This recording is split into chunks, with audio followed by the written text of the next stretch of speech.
Former neonatal nurse Lucy Letby described in court how she found it quite hard after one of her alleged victims lived for several hours after his catastrophic collapse. The newborn stopped breathing without warning just days after his premature birth, weighing just 800 grams, at the hospital's neonatal unit in June 2015. The infant, referred to as Child C, is one of 7 babies allegedly killed by the 32-year-old, who is said to have attempted to murder 10 babies. Letby, who denies the charges, is said to have caused the collapse of Child C at about 11:15 p.m. on June 13th by inserting air into the boy's stomach via a nasogastric tube. Jurors at Manchester Crown Court have heard medics failed to revive him, and that token resuscitation took place until the arrival of a Church of England vicar to baptise the boy and a Catholic priest to perform a blessing.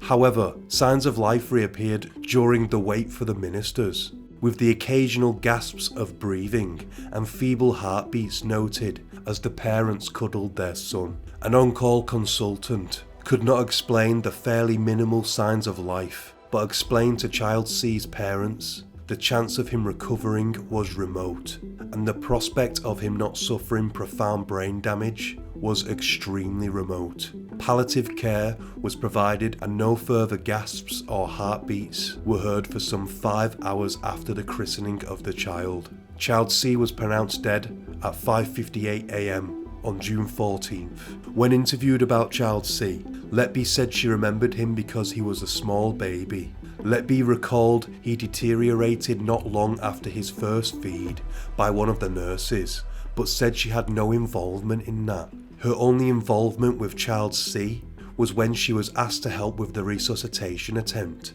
She said she had a vague recollection of taking Child C's hand and footprints for a memory box whilst the infant was sat with his parents, but she couldn't be certain. Letby went on to say she found the boy's death quite hard because he lived for several hours after the collapse, and she had not seen that before.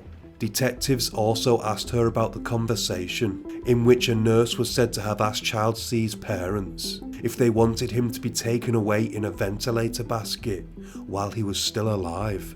She replied that she had no recollection of making that comment and questioned whether the parents had said if she was the nurse who had said that. She said it was very sad for the parents. Letby from Hereford denies administering air to Child C, although she did accept she made Facebook searches for his parents about 10 hours after their son died, but could not remember doing the searches or why.